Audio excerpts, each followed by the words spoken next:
5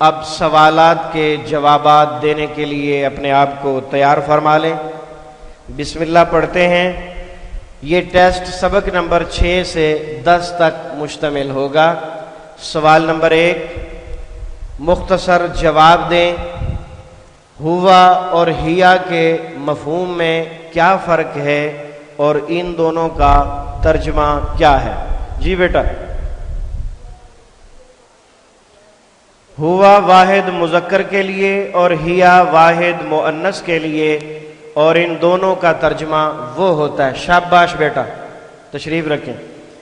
اس کے بعد دوسرا سوال ہے، ہوا اور ہیا کے بعد ال آ جائے تو اس اسم میں کیا مفہوم ہوتا ہے؟ جی بیٹا بتائیں۔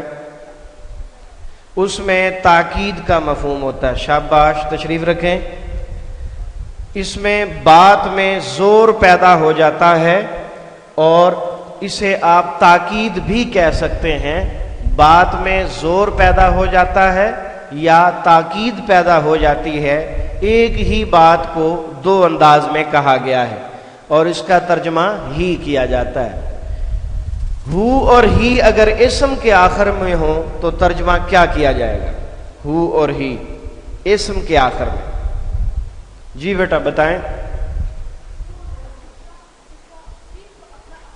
شاباش، اس کا، اس کی، اس کے، یا اپنا، اپنی، اپنے۔ ہو اور ہی فعل کے آخر میں ہو تو ترجمہ کیا ہوگا؟ اسے، اس کو۔ ہو اور ہی کو اگلے لفظ سے ملاتے ہوئے کیا تبدیلی آتی ہے؟ جی بیٹا آپ بتائیں۔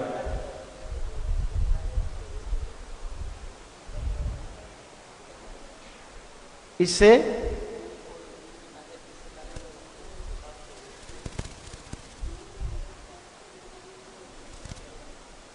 پیش، جو الٹا پیش ہوتا ہے اسے صرف پیش، کھڑی زیر کو صرف زیر سے بدلتے ہیں۔ بیٹھیں بیٹا۔ ہو اور ہی کو اگلے لفظ سے ملاتے ہوئے کیا تبدیلی ہوتی ہے؟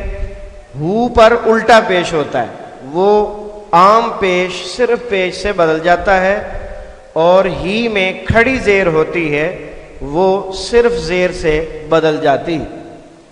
من ہو میں ہو کی بجائے ہو کیوں آیا ہے؟ من ہو، ہم نے تو ہو پڑھا نا الٹے پیش کے ساتھ، لیکن من ہو جیسے لکھا ہوا ہے صرف پیش کے ساتھ، یہاں صرف پیش کیوں آیا ہے؟ بتاؤ بیٹا، کھڑے ہو کے بتاؤ، پتہ چلے۔ اس کو اگلے لفظ سے ملانے کے لیے اس پر الٹے پیش کو صرف پیش سے تبدیل کیا گیا ہے۔ شاباش۔ اور ایک جواب اس کا یہ ہے، پڑھنے میں آسانی پیدا کرنے کے لیے۔ علیہ میں ہی کی بجائے ہی کیوں آیا ہے؟ علیہ میں ہی کھڑی زیر کی بجائے صرف زیر کیوں آئی ہے؟ جی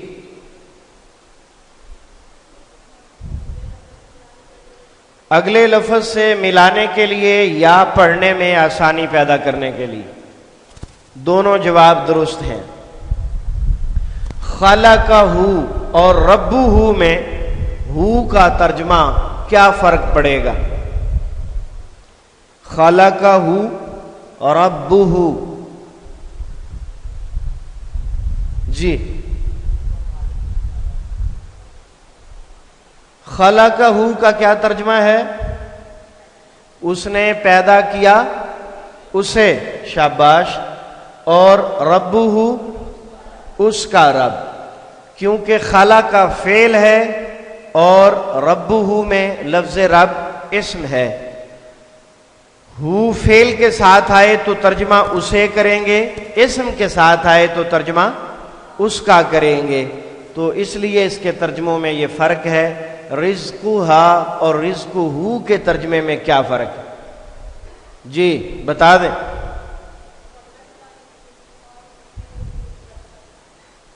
رزقہا مؤنث کے لیے ہے اور رزقہو مذکر کے لیے ہے، ترجمہ تقریباً دونوں کا ایک ہی ہے۔ شاباش، تشریف رکھیں۔